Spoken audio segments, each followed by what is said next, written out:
بسم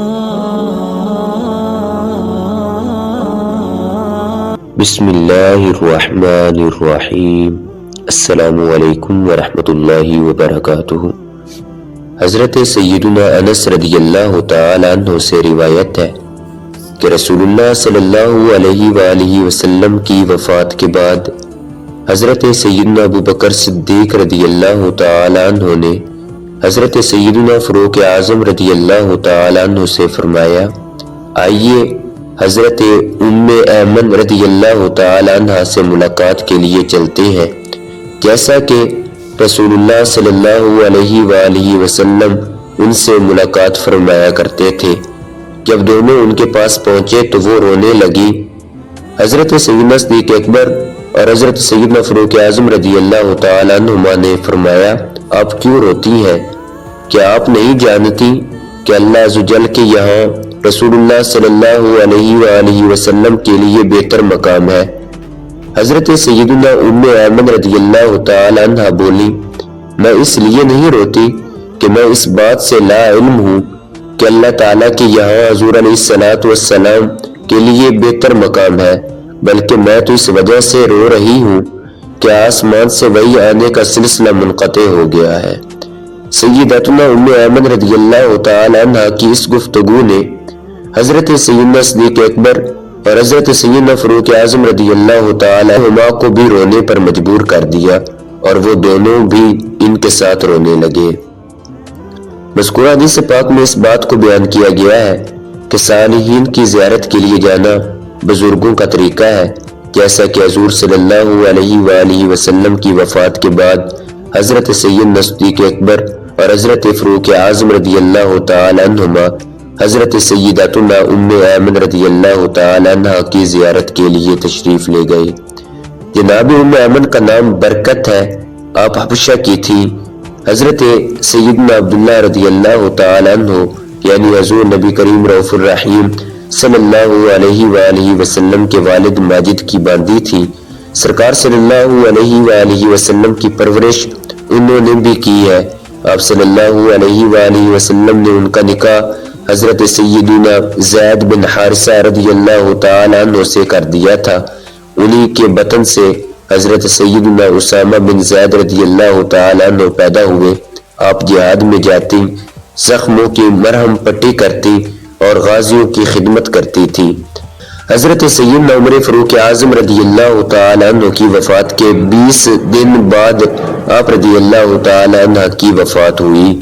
حضرت سیدنا زید بن حارثہ رضی اللہ تعالی عنہ ام المومنین حضرت سیدتنا خدیجہ الکبریٰ رضی اللہ تعالی عنہ کے غلام بن گئے تھے۔ حضور نبی رحمت شفیع امت صلی اللہ علیہ وآلہ وسلم نے سیدتنا خدیجہ رضی اللہ تعالی عنہ سے لے کر انہیں آزاد کر کے اپنا منہ بولا بیٹا بنا لیا۔ علامہ محمد بن علام شافعی علیہ رحمت اللہ القوی فرماتے ہیں، حضور اکرم نور مجسم شاہ بنی آدم صلی اللہ علیہ وآلہ وسلم حضرت سیدتنا ام ایمن کا بہت اکرام فرماتے تھے اور فرمایا کرتے، ام ایمن میری والدہ ہے۔ اسی وجہ سے آپ صلی اللہ علیہ وآلہ وسلم کثرت سے ان کی زیارت کے لیے جایا کرتے۔ آپ ان کے یہاں بیٹے کی طرح تھے اور وہ بھی آپ سے بیٹوں جیسا برتاؤ کرتی تھیں۔ حدیث پاک میں بیان ہوا کہ حضرت سیدنا صدیق اکبر رضی اللہ تعالی عنہ نے حضرت سیدنا فاروق اعظم رضی اللہ تعالی عنہ سے فرمایا کہ چلو ہم بھی سیدتنا ام ایمن رضی اللہ تعالی عنہ کی زیارت کریں، جیسا کہ حضور نبی کریم رؤوف الرحیم صلی اللہ علیہ وآلہ وسلم تشریف لے جایا کرتے تھے۔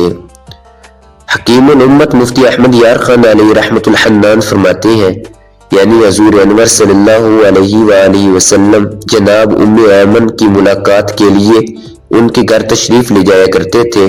چلو ہم بھی اس سنت پر عمل کریں، ام ایمن کی زیارت کریں۔ معلوم ہوا کہ بزرگوں کی وفات کے بعد ان کے معاملات قائم رکھنا، ان کے دوستوں سے محبت کرنا، بلکہ جن کی وہ حضرات ملاقات کرتے ہوں ان سے ملاقات کے لیے جانا سنت صحابہ ہے۔ حضرت سیدنا صدیق اکبر اور حضرت سیدنا فاروق اعظم رضی اللہ تعالی عنہما جب سیدتنا ام ایمن رضی اللہ تعالی عنہ کے پاس پہنچے تو وہ رونے لگی۔ مفتی احمد یار خان علیہ رحمت الحنان فرماتی ہیں دراصل ان بزرگوں کو دیکھ کر سیدتنا ام ایمن رضی اللہ تعالی عنہ کو سرکار دو عالم صلی اللہ علیہ وآلہ وسلم یاد آ گئے، کیونکہ یہ دونوں حضرات اب صلی اللہ علیہ وآلہ وسلم کے ساتھی اور خاص محبوب دوست تھے۔ بعد وفات مرحوم کی چیزیں، اس کی اولاد، اس کے دوست دیکھ کر مرحوم یاد آتا ہے اور لوگ رونے لگتے ہیں۔ یہ رونا ایسا ہی تھا۔ حضرت سیداتنا ام ایمن رضی اللہ تعالی عنہ کو روتا دیکھ کر ان حضرات نے ان سے فرمایا آپ کیوں روتی ہیں؟ کیا آپ نہیں جانتی کہ اللہ عز و جل کے یہاں حضور کے لیے بہترین مقام ہے؟ یعنی جہاں حضور اب ہے وہ جگہ دنیا سے بہتر ہے کہ یہاں تکالیف تھی وہاں آرام و راحت ہے، وہاں ہر وقت اپنے رب سے قرب خاص حاصل ہے، پھر آپ اتنی بے قرار ہو کر کیوں روتی ہیں؟ علامہ محمد بن علام شافعی علیہ رحمت اللہ الکبیر فرماتی ہیں اللہ عز و جل نے اپنے نبی کے لیے جو کچھ تیار کر رکھا ہے اسے الفاظ میں بیان کرنا ممکن نہیں۔ اللہ عز و جل قرآن کریم میں ارشاد فرماتا ہے وَلَلْآخِرَةُ خَيْرٌ لَكَ مِنَ الْأُولَىٰ، ترجمہ کنز ایمان، اور بے شک پچھلی تمہارے لیے پہلے سے بہتر ہے۔